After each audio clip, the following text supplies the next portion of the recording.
Alright, getting back to building the Beamtown Bullies. So let's bring up thing. So we stopped at Morning Tide last time. Sorry if I seemed a little out of it towards the end of the last time we were building the deck.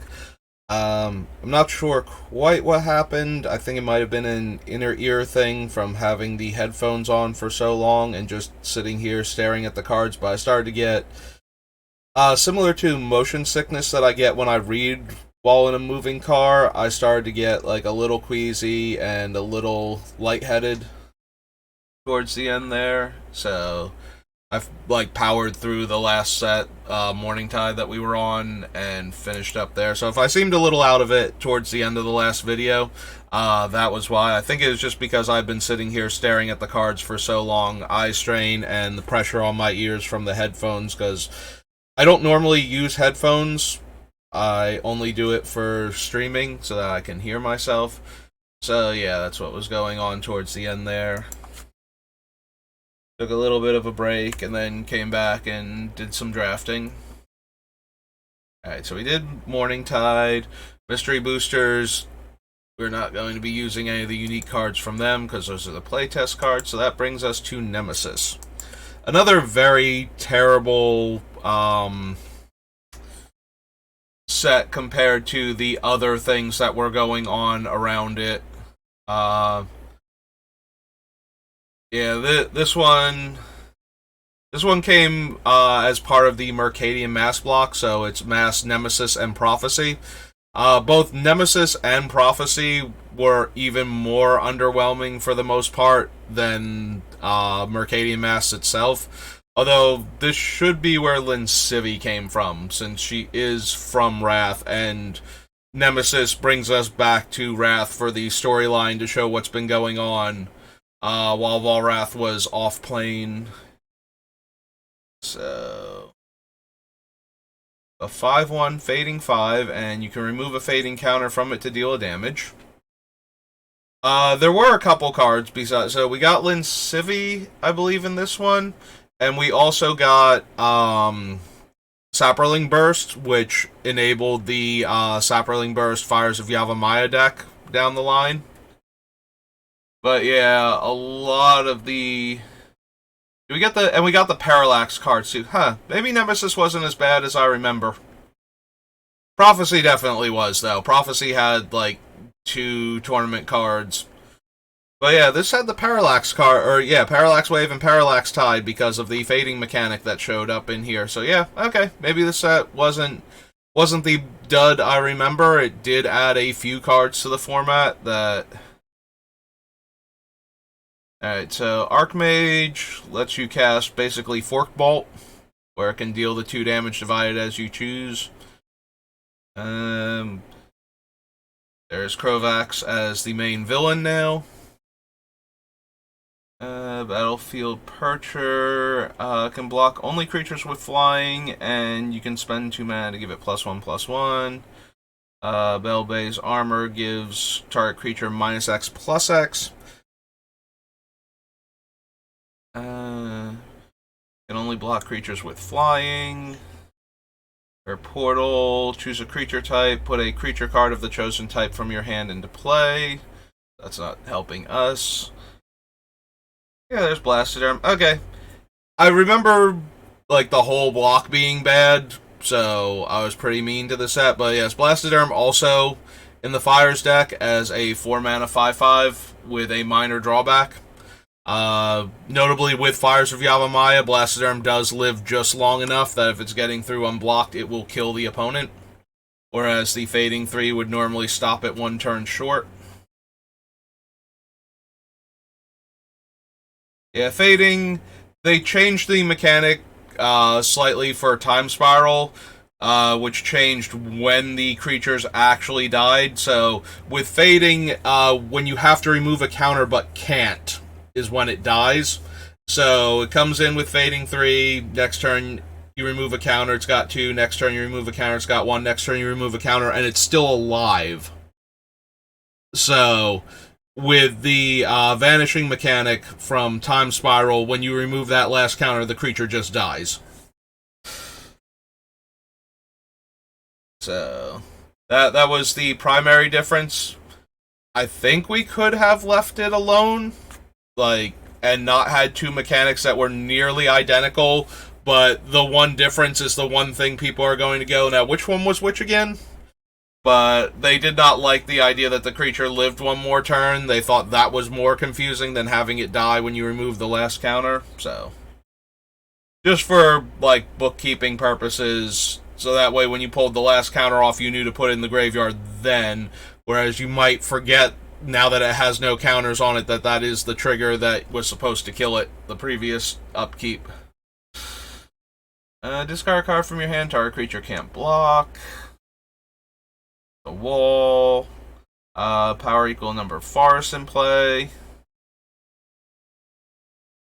Only interesting for a half second because it is the number of forests in play, not the number of forests you control. Beginning of your upkeep. Alright, you can't have oh, excuse me. More than 7 permanents in play, or it goes back to its owner's hand. Not going to do anything for our deck. Still continuing the, under certain circumstances, the spell can be free. Spell casting type from Mercadian Mass, so Mercadian Mass variant on the free spells. Which was, I think, the first set to actually bring free spells back, right? They premiered in alliances with Force of Will and the less popular cards that also had the same rough game text as Force of Will.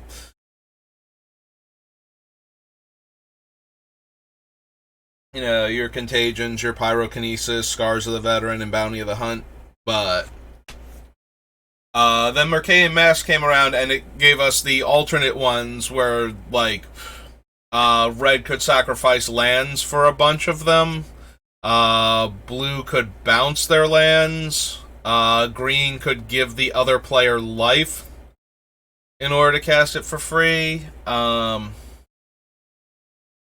This one lets you sacrifice a creature to do it. I forget if Black... I think Black did have a couple of them that let you sacrifice creatures to circumvent the casting cost. All of them also, if they did not require you to do something to a land of the appropriate type, did require you to have a land of the appropriate type, so that way you could not cast them in your non-this color deck. All of the green ones let you give your opponent life, but you still had to have a forest in play to cast it for free. Type of thing.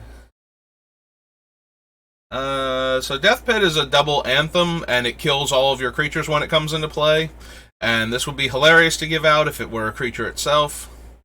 Here, no, you can have this and all of your stuff dies, but then all of your future creatures are +2/+2. Yeah, there's also the green one that does that for land, where you sack all of your lands when it comes into play, but then all of your lands tap for more mana after that. Unsurprisingly, neither of these cards did much. Divining Witch is Demonic Consultation as a spell shaper. Demonic Consultation seeing a resurgence in Vintage at the moment. And I think that's neat with the, as the win con with Doomsday and Oracle of Thassa. Where the Oracle wins you the game if you have... It comes into play and lets you scribe based on the number of, your devotion to blue, so the number of blue pips in your cards. And if you ever get to look at more cards off the top of your deck than you have left in your deck, you win the game. So the thing that you do is you Demonic Consultation for a card that's not in your deck in response to the trigger, and it exiles your entire deck. So that way, even if they kill the merfolk, since it has to be less than... You have to have the same number or more cards. So if you actually look at all of the cards in your deck, that still triggers the win off of the merfolk. So 0 cards in your deck and 0 cards looked at are equal, and you will still get the win off of that. So that's kind of neat. Yeah, I was watching Reed Duke do a Vintage challenge last week, and that was his deck for it, and That's the kind of thing that when I see it, when I see a new vintage deck or a new variation on a vintage deck that's got like a bunch of cards that I'm not used to seeing, that always makes me happy. Aside from Commander, Vintage is my favorite format for a lot of the same reasons as Commander, in that everything basically in Magic can go into the deck. Vintage is obviously way more competitive, so you will only see the best cards get used. But when something comes along that just takes like cards from all over Magic's history and crams them together to make a new variation on a deck or a completely new archetype, I always want to see those. That makes me interested in Vintage again. It makes me sad that I don't get to play it as much as I would have liked to. Sacrifice a mountain instead of paying it. Target creature gets plus X until end of turn, where X is the number of mountains you control. Sacrifice a creature, reveal cards from the top of your library equal to its power. Put one into your hand and remove the rest from the game. If we put them into our graveyard, I might kind of be interested in that one, because we would get to look at a lot of cards when grabbing back our stuff. So if we could put the rest into the graveyard to set up more things to do. There's where Flame Rift originally appeared. This might be one of the cards that sees more play than most. This one in, like, I think Days more so, but Flame Rift, for your red aggro decks in Eternal formats, 2 mana to deal 4 damage.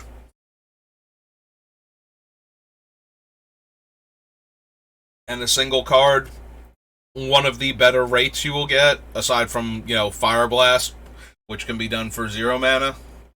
But, if you tap 2 mountains to cast this, you can cast both in the same turn and deal 8. So as long as you were dealing damage up until that point, should be good.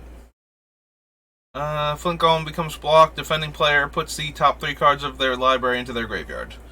Nope. Here come all the Flowstone creatures. Flowstone Flood is actually kind of interesting for Commander, as it is a red card that gets around Indestructible. Since it gives all creatures plus X minus X, that was the whole Flowstone mechanic, is that the creatures could lose toughness to gain power as they shifted their forms. So the Overseer with his activate ability and the Flood with its just effect on the entire board allowed you to get around a lot of the things that red normally doesn't, which makes both of these cards interesting for Commander purposes if you don't have access to the other colors, or if your other colors also have trouble dealing with creatures in this way, like actually getting rid of problematic creatures permanently. So typically, like, maybe red-blue or red-green, depending. But yeah, so this gets around Indestructible, pro-red, and things that prevent damage, and gives you a way to kill creatures with a red spell. So, Flowstone Surge, Flowstone Thopter, Flowstone Wall. Alright.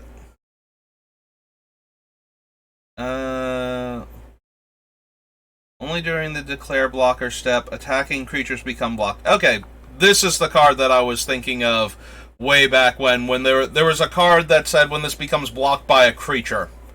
And it's like, well, when would it become blocked by anything else? This is the card. This is one of, I think there's like maybe 1 or 2 other cards that do this. Fog Patch causes the creature to be considered blocked, even though there is nothing actually blocking it. So, against a Trampler, this does actual nothing, but against, all other creatures, Trample and the Thorn Elemental ability, where a blocked creature may assign damage to the defending player. Aside from those 2 scenarios, Fog Patch stops creatures from dealing damage to you by making them consider to be blocked without actually putting a creature in front of them. Notably, because they are becoming blocked by this thing, and it does say become blocked, I don't know if they errated this, but I'm pretty sure that... Yep, all attacking creatures become blocked. So, notably, it works on creatures that are unblockable. But it will trigger the when this creature becomes blocked text of the creatures, which was a thing in Mercadian Mass, as we saw when we were going through it before, where there are a bunch of creatures that, instead of having the Saboteur ability where they attack and they're not blocked, they do a thing. These ones all attack to try and get through damage, and if the opponent wasn't willing to take that damage and block them, you got the effect instead. Unfortunately, all of them were pretty underwhelming, and in Commander, most of the times our opponent would just, take the 2 damage from the creature that we gave out, and we wouldn't get the cool effect, so we didn't really bother with it.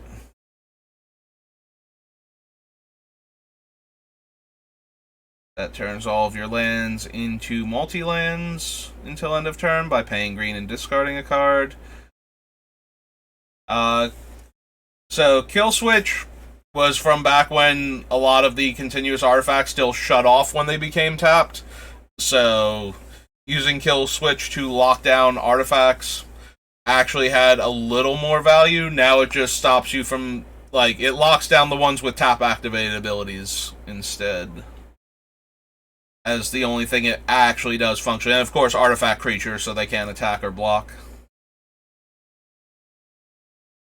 These are the Laccolith creatures. So in addition to having all those Flowstone creatures that had the theme where you pump power to reduce toughness, the Laccolith creatures all have the attacks. When Laccolith Giant becomes blocked, you may have it deal damage equal to its power to target creature. If you do, it deals no combat damage this turn. So yeah, these ones allowed you to redirect where their damage went in combat when they became blocked. I was thinking that they were actually the other way around, that they were, if they weren't blocked, instead of dealing combat damage to the player, you could deal it, but that is a different thing. It's been so long since I've had to care about any of these. But yeah, their whole thing was you block them, if your opponent blocks with, their big creature on your little one, but they have a little creature the little one could have killed, you just send that damage over to the little one and actually trade your 2 creatures rather than letting them just eat your guy. At the end of each player's turn, put a charge counter on mana cache for each untapped land that player controls.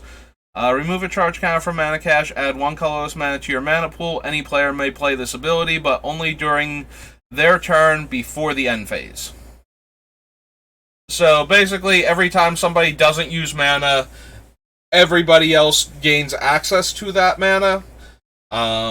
Notably, you will have to wait until it gets back to your turn for you to be able to use the mana off of it. So, let's say the opponent that goes immediately after you doesn't tap all their lands. Also, there's no mana burn anymore, so mana cache or mana cache is not at all a detriment.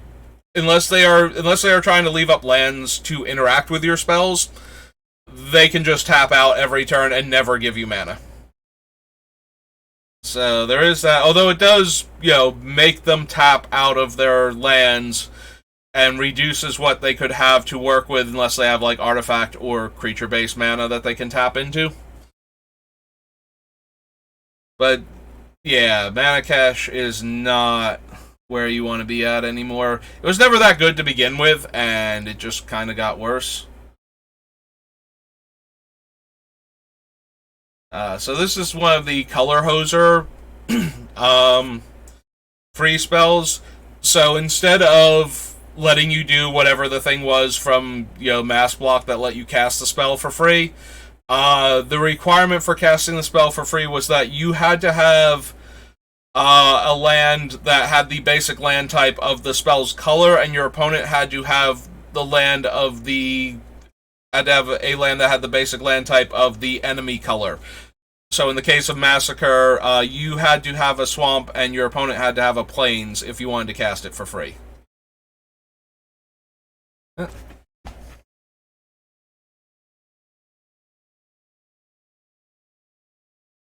You're one of the mice back here. Gotten into something over on the other side of the room, but I can't see it.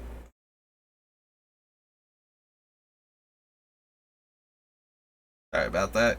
A little bit distracting when you hear the chewing noise over in the corner. For a second there, I was wondering if our parrot let himself out of his cage. He doesn't do that very often. I think it takes a lot of effort for him to actually get it open, but he has gotten out of his cage before, and I was concerned that he might have wandered into the back room when I wasn't looking. Where I have my setup. Sacrifice a creature, look at opponent's hand, and choose a card. That player discards it only as a sorcery. If you control a swamp, sacrifice a creature. Each player removes 2 cards in their hand from the game. Sack 2 mountains, make 2 1/1s. This is the opponent controls an island, you control a mountain. It's free, and destroy an artifact. Can't attack unless you control more creatures than the defending player. Can't block unless you control more than the attacking player.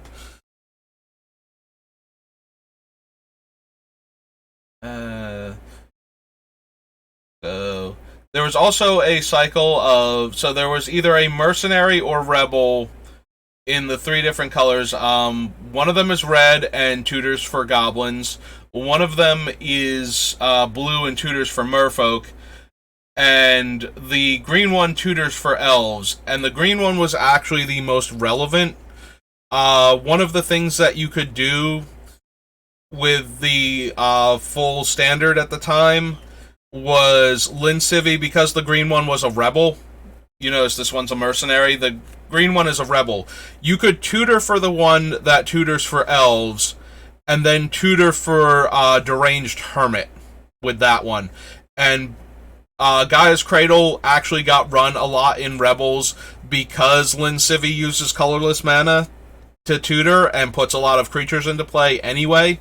So it was actually pretty easy to go get Deranged Hermit and be able to pay his upkeep cost.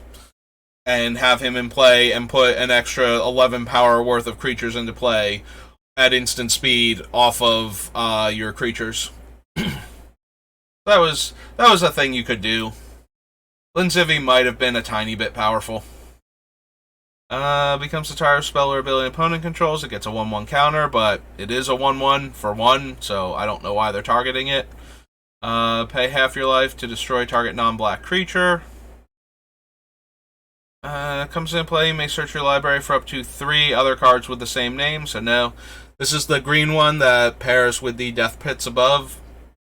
Excuse me, where you can sack all of your land. You have to sack all your lands if you want to play it. And then your lands... they tap for 2 mana of any color. I thought they just tapped for 2 mana. I thought it was a mana flare. I did not realize it was also a fixing. Still terrible, but, you know, not as bad as I thought it was.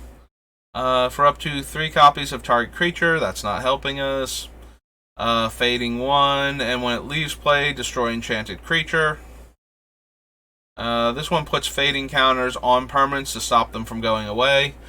This is the black one of the Parallax lands. So this one let you remove the counters in order to exile cards from opponent's hand. And it does work like the other ones where you can put the trigger on the stack, but because you can only activate it as a sorcery, you could only ever nuke 1 card from their hand forever, and it was of their choice. And they would have to know, because you have to remove the Parallax Nexus before the ability resolves, they would know that the card that they were exiling for this particular instance of the ability was going away forever. So that's the main reason why this one never caught on as big as the white and the blue ones, which you could actually remove them in response to... Like, you could activate them all 5 times, removing all 5 counters, and then destroy the enchantment or bounce it or something, and it would try to give back the stuff it took, but it hasn't finished taking them yet, and then the ability would resolve and exile all of the cards forever. Yeah, this type of effect, all the way from back here up through, like, the original Oblivion Ring, very counterintuitive until you know how it works, and then once you know how it works, It's one of those things that would make you feel really smart when you caught somebody with it and, like, permanently exiled their stuff. With an effect that was supposed to be temporary. And much like damage on the stack, it was one of those rules where it's counterintuitive at first, and it makes new players feel bad, and Wizards wanted to change that so that way we were being, less counterintuitive and therefore less mean to players that don't fully understand what's going on and have to learn these particular tricks in the worst way possible. You sit down to play a game of Magic, and then you find out there's a rule that isn't explicitly stated. It's like a convoluted combination of rules that comes together to do the thing, and because you don't know about it, you just get absolutely ruined by it. The worst part was when players tried to stop the thing or get their card back by destroying the source of the effect in response to the trigger. Those were the worst. Like, imagine your opponent plays their Oblivion Ring and they're going to exile your creature, and they're like, well, I don't want my creature exiled. I'll destroy that thing in response. And then you find out that you never get your thing back. Yeah, that one's really sad. That one leads to feel bad times for new players.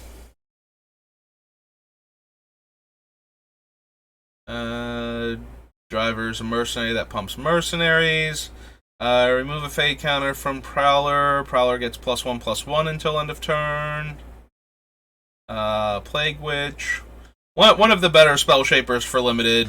Plague Witch lets you discard a card from your hand and tap her to give -1/-1 to a creature. So, really throws off combat math on both sides of the table. And the first person in the mirror matchup to get their Plague Witch down and have it lose Summoning Sickness always gets to win the Plague Witch fights, too. Predator Flagship was super popular in the early days of Commander. Not the early days, when Legends had, or Chronicles had come out, and the Elder Dragon, Highlander, original Commander people started building their decks. But this one became a popular way for, commanders that didn't have good creature removal to get a repeatable source of decent creature removal. Similarly to how Altar of Shadows works, where you can pay 7 mana to destroy a creature every turn, so very expensive, but the fact that you just get to keep doing this until the opponent deals with it. So, because it has 5-tap destroy a creature with flying, and can allow other creatures to fly, you basically skeet shoot all of your opponent's creatures. You launch them up into the air and shoot them before they hit the ground with Flagship. So that was a thing that happened for a little while early on in Commander. You don't see that as much now. I don't know if Flagship is on the reserve list, but it is. I don't think it has ever been reprinted. Let's see if it's in any of the Commander sets. Oh, it is. It has been reprinted. It's in, let's see, Commander 2014. Oh, and the Anthology. Okay, so it's been reprinted once in Commander 2014. And then it's been in, the Anthology set, so in that Commander deck again in the Anthology set. Rackling is a living rack, and there's a Viceling that is a living Vice later on in the thing. So, a bad Royal Assassin, which is saying a lot considering that Royal Assassin was a very popular card in the early days of Magic, a repeatable kill spell that your opponent had to deal with, or every time they attacked with a creature, it would just be able to kill one of their creatures. Also, it could tap to kill a creature that had just regenerated. Wrathy Assassin, attacks on 3 mana to activate that ability, and B, removes the ability to kill any creature, as it put the non-black creature clause back in there. But on the bright side, it can also tutor for your 3 mana or less mercenaries. Definitely still a good limited card, but at the time, but not anything that was actually going to you know, do anything outside of limited. Getting a little more tongue-tied today than usual. I keep stumbling over my words mid-sentence. I have to stop, pause, and think about what I was saying and get back to the actual sentence. So that's okay. We were only going to do a short stream anyway before I have to go to work later. Comes into play, each player loses 3 life and searches for mercenaries. Can't be blocked. So it has fear and can search for tiny mercenaries. Wrath's Edge, sacrifice a land to deal 1 damage to target creature or player. Oddly enough, this one actually saw play.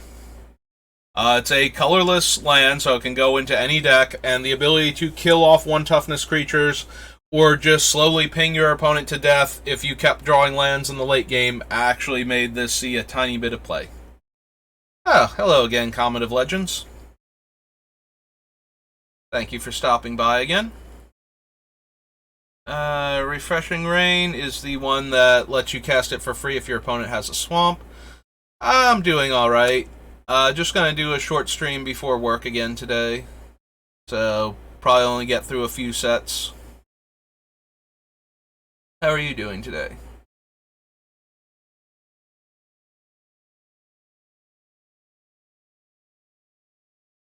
Alright. So have you gotten a chance to play with your Undaunted guy yet? Since you were working on the deck? The mono green one? Let's see. This one lets you give your opponent 6 life and destroys all enchantments. Really? Alright, who are you building Sultai for then? Tevesh Thrasios. Alright, so Tevesh is Tevesh Shazat. Thrasios is the merfolk that lets you spend 4 mana to look at the top card of your deck.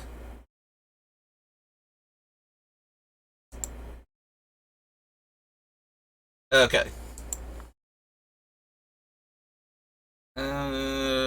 Rogue's gonna assign damage as though it weren't blocked. Sacrifice a creature, deals damage equal to that creature's power to each creature without flying and each player.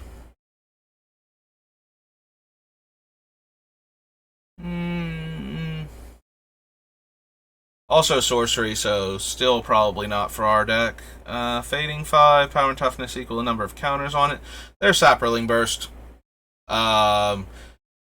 Incredibly silly card with Fires of Yavimaya. Just let you win on the spot if your opponent had no blockers and no interaction. So the creatures that it makes have power and toughness equal to the fading on it. So you would remove 1 counter to make a 6/6, and then another counter, and then they would both be 5/5s, and so on. And then you would attack with all of them and sacrifice the fires. That was a deck and a half back in the day. Discard a card from your hand to make a Sapperling. Any player may play this ability. There are the seals again. This was the original time they got printed, so every color got a seal. And then they showed up again for Rakdos, so that way you could empty your hand while still having relevant stuff. Shrieking Maw is kind of funny because we get to stop them from attacking anybody else with any of their other creatures, and make sure the Shrieking Maw gets through unblocked, but also not bad if we wanted to give them this creature and then untap the Bullies and give them another one.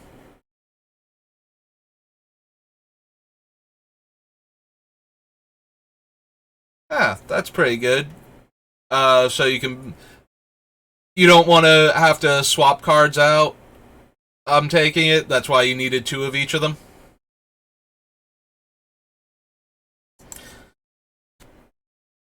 Yeah, Comet's talking about having gotten 2 demonic tutors and 2 mystical tutors for those watching the VODs and unable to see. Yeah. Most of the play groups I play with, especially since they know how extensive my collection is, don't argue with me if I want to, take one of the double face cards. from like one of the double face checklist cards from the newer sets and just write the card on it. As long as I don't have like a whole bunch of cards in one deck that have to do that, so that way they know what they're looking at when I play them. You know, having to constantly take them out of all of the sleeves and put them back into all of the sleeves, I could see that, like, you know, scuffing the cards up if you have to do it too much.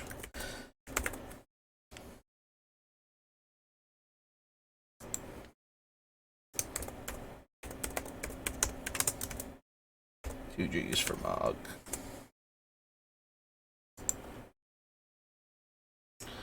Uh, 10-10, and comes in play tap, so that's not helping us. 2-2, you can give your opponent 5 life to cast this for free. Yeah, I can imagine that, having to go through swapping. If you're going to put them all into triple sleeves, then yeah, that's gotta be obnoxious, even if you only need to move a couple cards out of any given deck. 2-3 fading. This one gets more copies of itself. 2-2 that can't block. Beginning of your upkeep, so yeah, that's not gonna help. Also, they could just have it deal the damage to itself. Discard card from your hand. Creatures you control get +1/+1 and trample. Loses 1 life for each creature they control. Each player chooses a card in their hand. Then each player reveals their choice. The owner of the creature card revealed this way with the lowest converted mana cost puts that card into play. Two or more creatures are tied. They both get put into play. No, I can understand that. The expense of the cards. Like, I saw your Cradle in the other deck that you were working on and some of the other older cards, so yeah, I can understand that.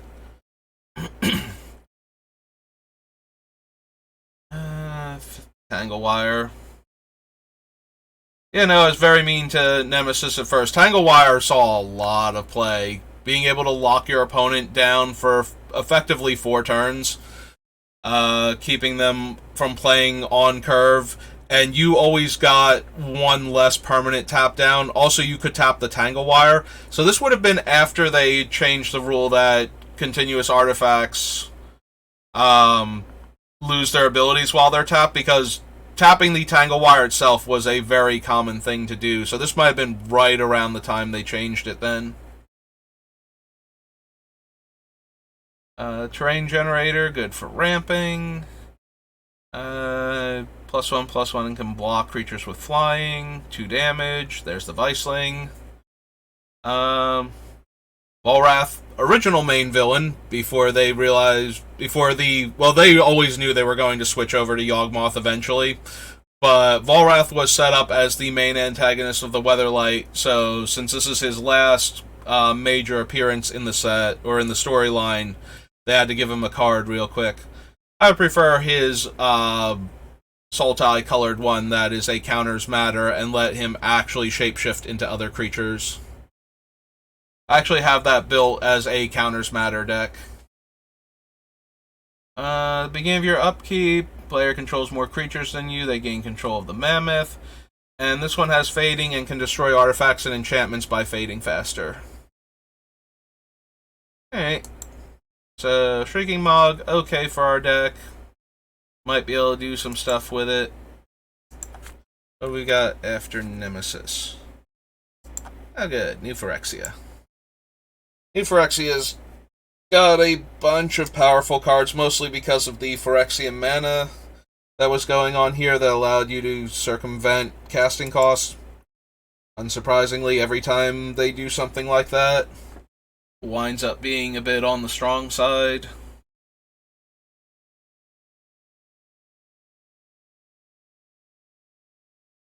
Opponent controls until end of turn, it gains haste.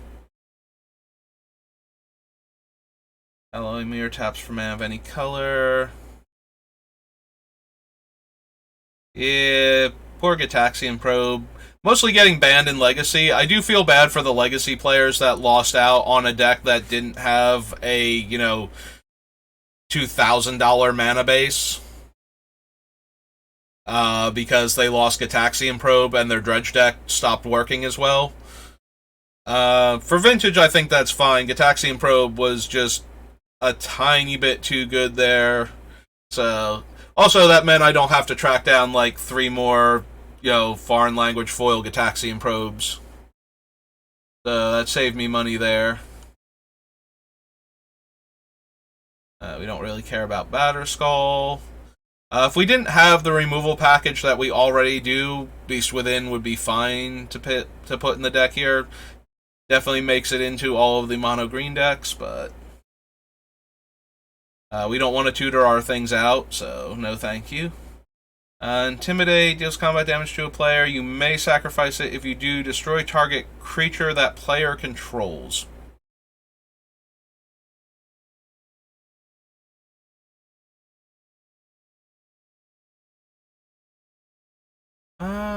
Do we want that? If we give that away, it's a little hard to block. Not super hard, though. It is Intimidate, so any artifact creature can get in its way. But if we give it to somebody and they can get through, then they can sacrifice the Blind Zealot.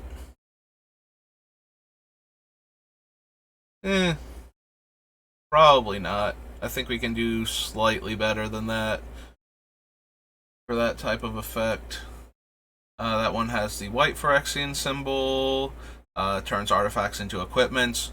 So one of the funniest things with Bludgeoning Brawl, and I never actually got to see it happen, but I'd always wanted to do that. So the Super Friends deck in Standard at the time primarily revolved around Mind Sculptor and Gideon, using Gideon to protect Jace while Jace generated huge amounts of card advantage. If you play Bludgeoning Brawl and you play this 11 mana artifact, Mycosynth Lattice turns all of your permanents into artifacts. Since they are not creatures, inherently, you could turn Jace into an artifact, have Gideon animate, and let Gideon pick up Jace and get a +4/+4, and I was always amused by the idea of Gideon grabbing Jace and using him to bludgeon your opponent to death with, after years of having to take all of the damage from on behalf of Jace in order to keep him alive while he won you the game. Oddly enough, I never actually put together a 3+ color deck that was capable of doing this and could be bothered. But I always wanted to, just so I could do that, just so I could have Gideon pick Jace up and start beating people to death with him. Brutalizer Exarch enters the battlefield. Choose one. Search your library for a creature card. Shuffle your library, put that card on top, or put target non-creature permanent on the bottom of its owner's library. We give this out, they get to tutor for a creature, or they get to put something to the bottom of the deck that isn't a creature. So they can't choose the Bullies, they can choose any of our other stuff that's going on if we're annoying them. It's also another 6-drop, and it's only a 3/3. I think we can do better for this deck. Black Chancellor is flying in lifelink as a 6/6. I don't really care about the draining 3 life if it's in the opening hand. Vigilance Reach, and enters the battlefield, put X11 Goblin tokens where X is the number of creatures you control. Yeah, no, none of the Chancellor's really working for me for what I'm trying to do.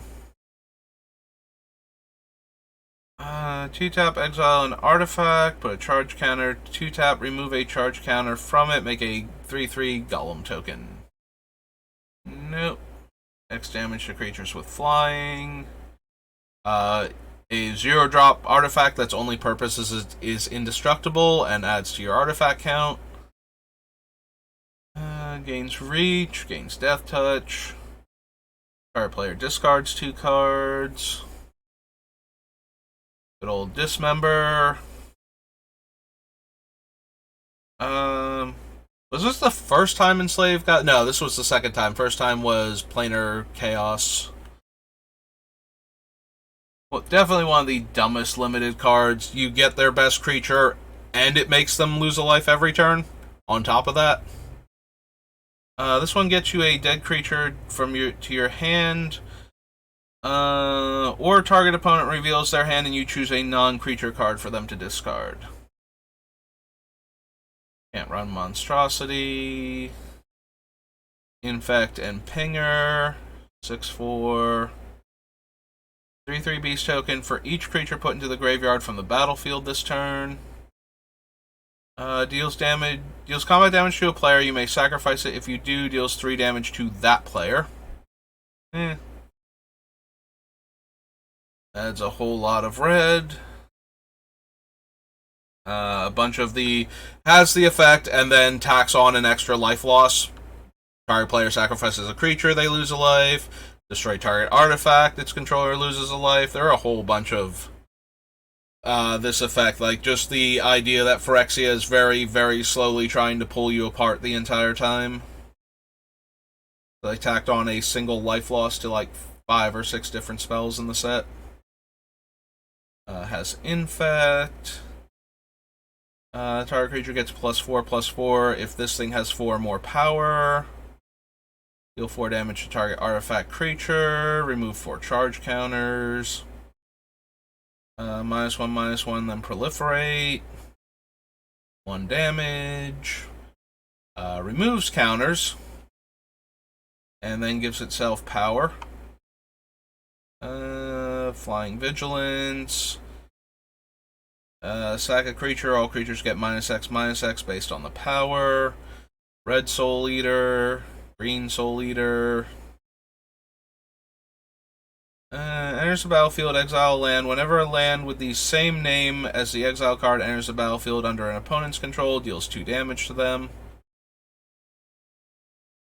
Opponent casts a creature spell, lose 2 life unless they pay 2. Karn Liberated. If we needed more universal removal, I could see putting Karn in as a 7-mana exile a permanent, and then, upside if they can't kill him fast enough.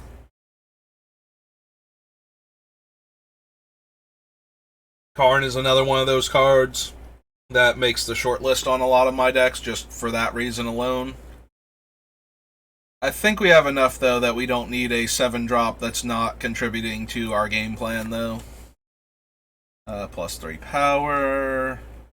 Last Ride, Leeching Bite, +1/+1. Another creature gets -1/-1. Finale. Maul Splicer makes 2 3/3s. Malaria won't let you get counters. Mind Crank goes infinite with the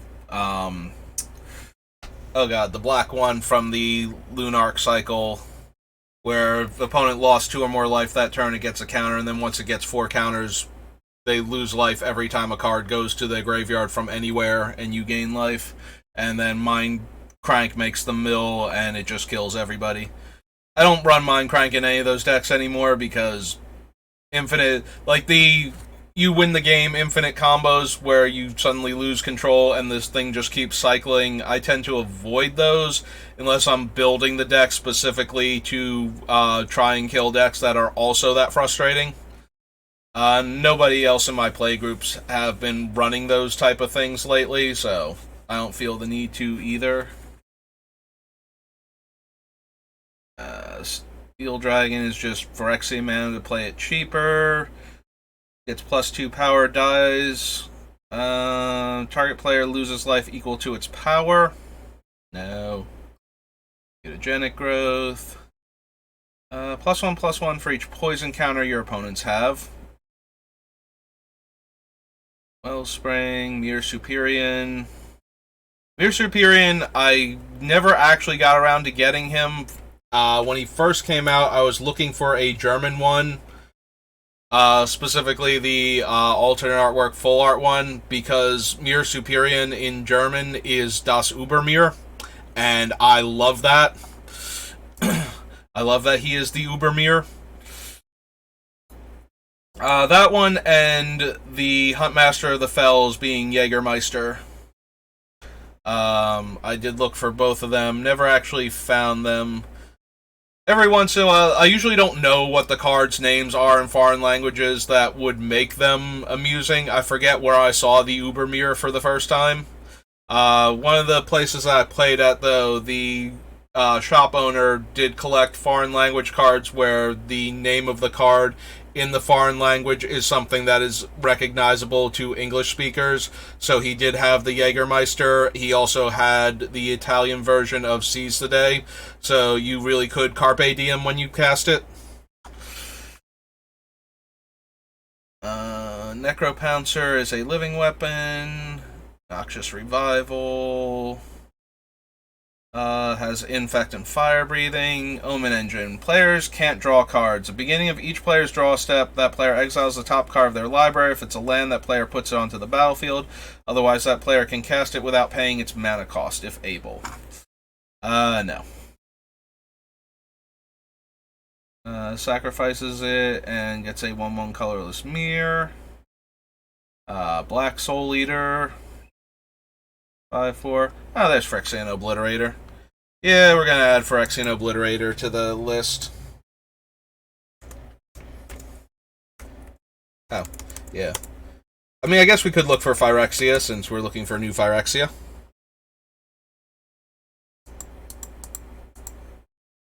Yeah. Phyrexian. Okay, Obliterator. Obliterator. There we go. Yeah, give that one out. Mostly that just means it's going to deal 5 damage every time we give it out, since nobody wants to have to block that thing when it's going to go away at end of turn. So maybe that one won't make it into the deck as readily as the Negator will, but where the opponent is very happy to block that thing and make the other player lose all of their permanents for having attacked with it. Maybe. Or just take the 5 damage because they don't want to lose the thing that they're going to have to block it with in order for that to work. Adds triple red, Pristine Talisman. Cast a spell with Phyrexian mana and the cost. Yeah, no. First Strike and Infect. Whenever a source deals damage to Reaper of Shieldred, that source's controller gets a poison counter, so no. Don't want to win with poison counters in Commander. Not artifact creatures can't block. Deals damage to target player equal to the number of artifact cards in your graveyards. Good old Shieldred. Beginning of your upkeep or whenever you... Oh, right. These are the shrines. I'm looking at Shrine of Burning Rage. I was like, oh, right. These are the ones that care when you cast a spell of the appropriate color. Boundless Growth makes mana. Burning Rage deals damage. Is this the black one? Yeah. Discards cards. This one makes the mirror tokens. And this one lets you scry X and then get it. Or, yeah. It lets you Impulse, I think, for X cards, right? Put one of those into your hand and the rest on the bottom. Yep. Yeah, it's not a scry because you can't put the other ones you want back on top. Toughness, power and toughness equal to the number of artifact cards in all graveyards. 4/2 haste. Makes 2 players switch life totals. Redirect stuff, but we can't run it because it's blue Phyrexian mana. Has Infect, so no. 1 tap, remove a charge counter from it, put a charge counter on target artifact. Nope. And good old Surgical Extraction. Nope. We want to go down. We want to go to the next page. War and Peace, Thundering Tanadon. The Red Torment, Red Tormentor. Red Exarch, enters the battlefield, target creature gets +2 power, or target creature gets -2 toughness. Torpor Orb, 4/1 Infect with Regen, Blue Soul Eater, Triumph, Aurabrask, Vault Scourge. Every target artifact or land controller loses 1 life, so another one of the just tacks on a life loss to it. Has Infect as long as the opponent is poisoned. It's put into a graveyard, you gain 6 life. Idle Splicer makes a golem, and you can regenerate golems. There's the Volt Charge that I tried to use with the Chandra that lets you copy spells to deal 6 damage and put the counters right back on her. Still disappointed that deck never did anything. Vorinclex, Voice of Hunger. Volshock Refugee as pro-red, 2 damage to each non-artifact creature, and the Infect Spectre.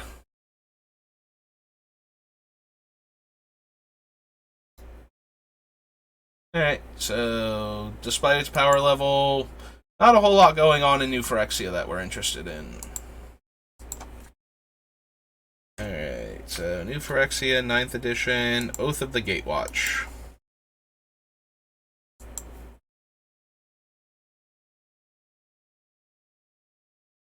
Occam Flameseeker, tap an untapped ally.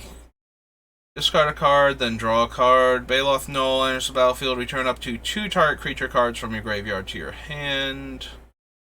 Pup has trample as long as it has a counter on it. When you cast Bearer of Silence, you can pay the mana. Make an opponent sacrifice a creature. And it's a 2/1 that can't block. ETBs, put 2 Eldrazi Scions and colorless in 1, regenerate it.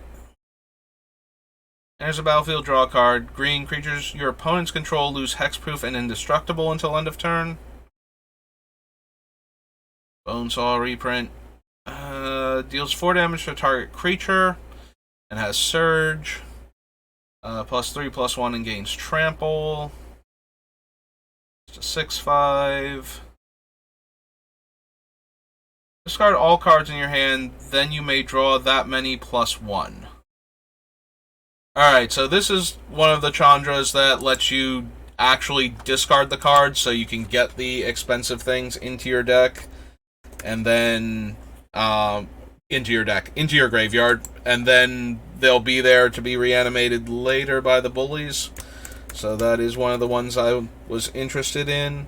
Also, I don't think she's particularly expensive, so even if she doesn't make the deck, we might be able to use her as one of the alternatives to Wheel of Fortune when we're trying to build a version of the deck that, people can actually afford to play. Enters the battlefield, deals 2 damage to target opponent. Exile target land, 4 damage to target player. Mills 3, then we can return a creature. Wheel of Misfortune, I also mentioned as one of the ones that you could run in place of Wheel of Fortune. There are a couple cards, actually. I'm not sure which ones are going to make the deck in the first place, so we'll figure out what ones are actually in first, then present the other ones as options. I'm almost positive that for the main deck, regular Wheel of Fortune is going to make it in, but with its $200 plus price tag, I want to give players that are watching this that don't have access to every card some reasonable options that they can replace it with. So yeah, Wheel of Misfortune is on that list. If it doesn't make the main deck, this Chandra is on that list. Runehorn Dragon might make it. Just cards that people can actually afford that will still have the Wheel of Fortune effect, or the ability to just discard the creatures that we draw that we want in the graveyard and get fresh cards. So, in that regard, there's one from one of the M sets. I have it on the list that lets you just cycle a creature from your hand, and if it happens to be a zombie, you get a 2/2. It's like Necromancer's Stockpile or something. Better since the one who wants to keep their hand eats damage.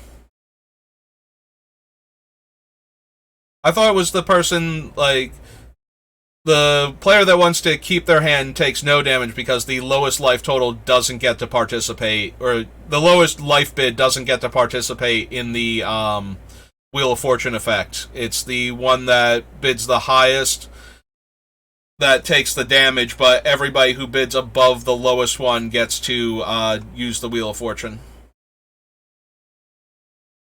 Right, I'm not misremembering this thing. Get tab. Then go back to Gatherer. We go Wheel of Misfortune.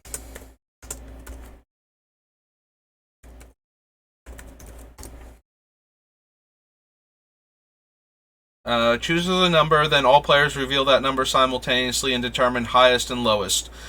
Deals damage equal to the highest number to each player who chose that number. Each player who didn't choose the lowest number discards their hand and draws 7 cards. So yeah, it's the player that chooses the lowest number doesn't get to do the Wheel of Fortune effect. The player that chooses the highest number takes the damage, but they do get to discard their hand and draw the 7 cards also. This is the one that turns all of your creatures on the battlefield into the thing it reveals. Beginning of combat on your turn. Top card of your library. If a creature card is revealed in this way, you may have creatures you control other than Deceiver forms become copies of that card until the end of turn, and you may put that card on the bottom of your library. If we were more of a go-wide deck, I would include this thing just because of its ability to reveal like a Leveler or an Eater of Days and have this giant, have all of our little creatures turn into those giant creatures, and they'd already be in play, so we would dodge the triggers that we're trying to avoid. But since we are likely only to have like 2 or 3 creatures at most in play anyway, most of the time, all of our stuff is like primarily large and expensive. I don't know. I'm going to add them to the list just to see what small creatures we wind up with in the deck. If we wind up with enough, then he can stay. I don't think we're going to with what I've been choosing so far, but if we get into that position, I'm going to want to have that on the list so I remember what he did that I thought it was a good idea in the first place. Additional cost to cast, return a land to owner's hand and deal 5 damage. Taps untapped allies to make zombies. Exile a creature card from your graveyard. Target opponent loses life equal to its power.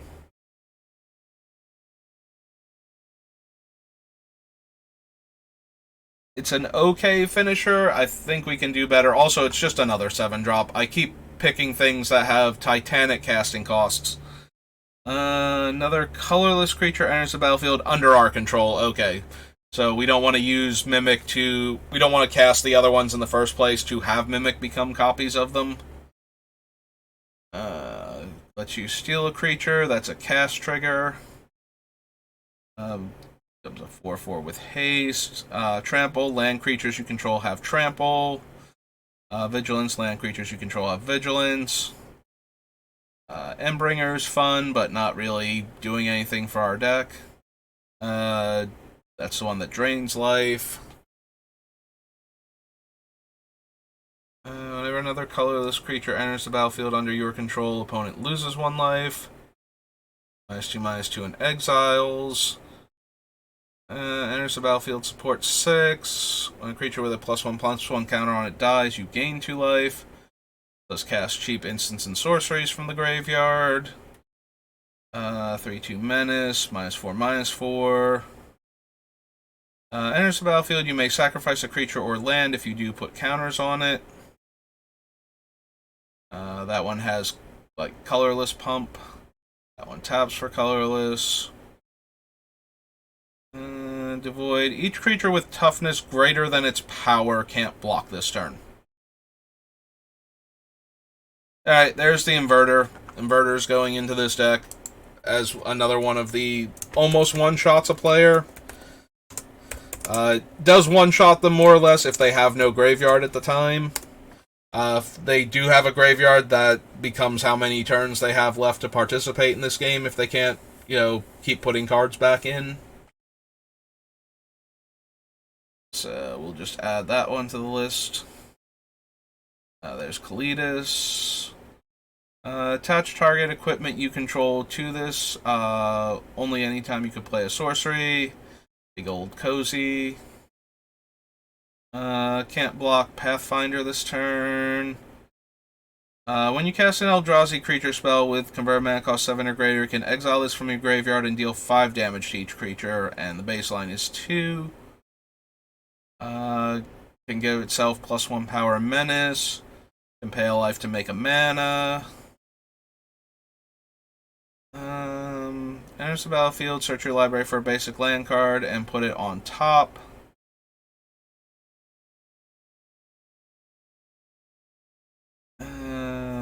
Matter Reshaper dies, reveal the top card of your library. Put that card onto the battlefield if it's a permanent card with converted mana cost 3 or less. Otherwise, put that card into your hand. My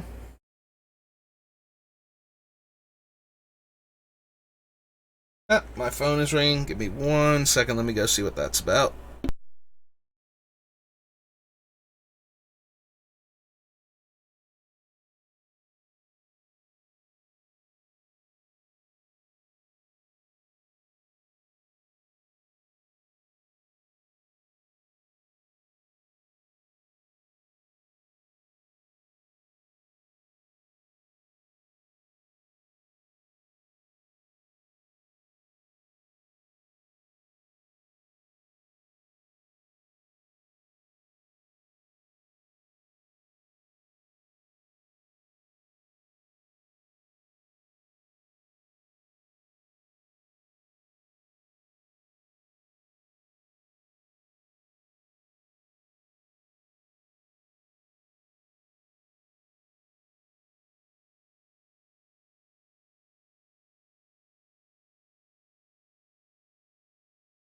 Alright, and I'm back.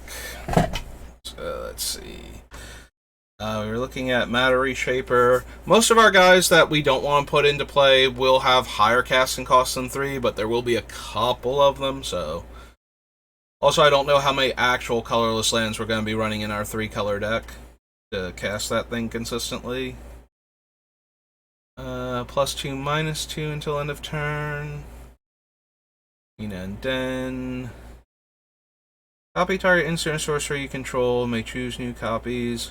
Put a token onto the battlefield that's a copy of target creature you control. Target artifact or enchantment with low CMC? No. Reach blocks a flyer, gets +2 power. Nissa makes a plant, puts counters on each creature, and you gain X life and draw X cards. Support 2. Choose up to 1 target creature an opponent controls. Each creature you control with a counter on it deals damage equal to its power to that creature. Each cards from my graveyard to make 2/2s. We don't really have any planeswalkers except for like 1 or 2 Chandras so far. So this one's not really gonna. None of the oaths are going to do much of anything for us. Devoid and exile a creature. Support 2 and borrow a creature. 6 life, no. Whenever you cast your second spell each turn, deals 2 damage to target creature or player. Nope. Comes a target spell or ability an opponent controls. Counter that spell unless its controller discards a card. Beginning of your upkeep, you lose 1 life unless you control another colorless creature. No. Bushwhacker. +1/+1 and trample. That silly thing. Search for wastes. Ruin of Oran Reef, and then puts counters on devoid creatures. Supports 2. Makes the 1/1. Lets you draw a card if you have no cards. Dies, put an XX green elemental token onto the battlefield where X is the number of creature cards in your graveyard.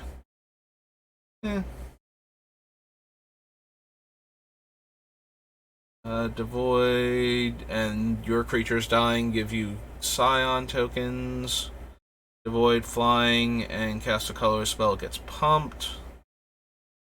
Gains Death Touch.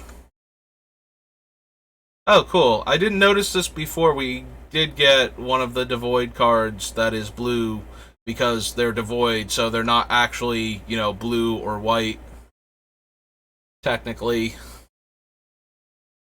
Deals 1 damage to each of up to 2 target creatures and they can't block. Contortion gives +3, -3. 2/2 that can pump itself once. Vigilance, as long as you control 6 or more lands, land creatures you control and him get +2/+2. 5/4 Vigilance Trample, -3, -2. And can't be countered, deals 5 damage to target creature with flying. Nope. Enters the battlefield, target opponent reveals their hand, choose a non-land card and exile it. When it leaves the battlefield, target opponent draws a card.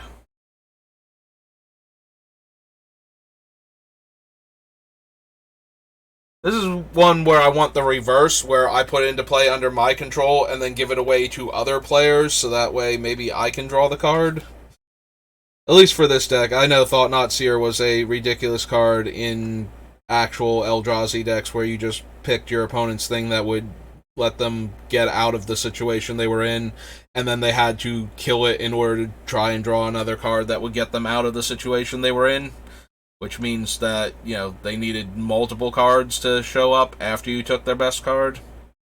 Enters the battlefield. If its search cost was paid, deals 3 damage to target creature or player. +2 and regenerate. +2/+1. Becomes tapped, you gain a life. Oh, that reminds me of a deck that I drafted one time. So both myself and my opponent had managed to draft. There is a creature that lets you tap an untapped cohort, like has the cohort ability, so you tap it and the other ally, and you drain life from them. Both myself and my opponent had multiple Vampire Envoys and multiples of that card, and our one game took the entire allotted amount of time. For our draft match. I don't even remember if I actually won that one or not, but it was very much now I drain you for 3 life, and now you drain me for 3 life, and back and forth, and back and forth, and then one person would start to get a little bit ahead, and then the other person would draw one of their cards and start catching back up. Or would get to kill one of the creatures that was letting the other one get ahead. Yeah. It was the most grindy game of Magic I have ever played. Which is saying a lot, because I've played some very grindy games of Magic in the past, but that one, we both nearly decked each other before we one of us found the removal spells, like we both were low on removal too.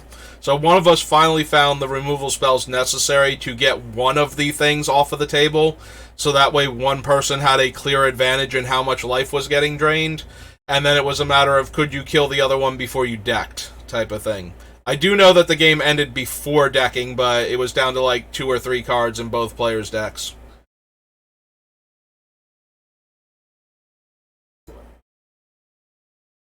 Okay, that is the last of my water. And that's okay, because we're getting close to time anyway. I don't think I'm going to have enough time to do another set after this, but... taps for colorless. This one was the one that could counter a sorcery spell, right? Yeah. Witness the end, discards 2 cards, loses 2 life. Oh, exiles 2 cards, loses 2 life. Worldbreaker is the one. Exile target artifact, enchantment, or land, has reach, and you could sacrifice a land to return it from your graveyard to your hand. Tap an untapped ally you control, deals 1 damage to target opponent. Zendikar Resurgent is just fun. Alright, that's the one that lets you tap it to make them lose 2 life. I might have been conflating the two. There should be a white one then that lets you gain life when you tap an ally. So yeah, that was the problem, was that we had too many of these allies and nobody was losing fast enough. It was just draining each player back and forth. I don't know, maybe we were just tapping the 1/4 flyer so much that that's where all the life gain was coming from. I know both decks were black-white, though, so I have to believe there was a white life gain one in the set also. And that was why we were both gaining and losing life so often. I could have sworn it was just like one of them let you drain a life from the opponent. Like, you would gain one, they would lose one. Is that what the vampire actually does? Is that... No, it just becomes tapped, you gain a life. Okay. But yeah, super, super grindy game.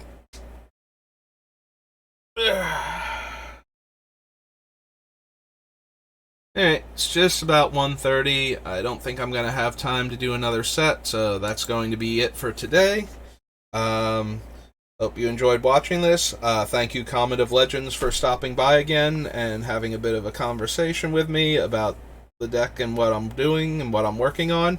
I always appreciate it when I have somebody to talk to besides myself and the bots. Been going well so far, so I'm looking forward to doing more of these. And I also have uploaded another draft video over on YouTube, so you can find me there. Same name, so SBR_BLD. Thanks for watching, and I will see you later.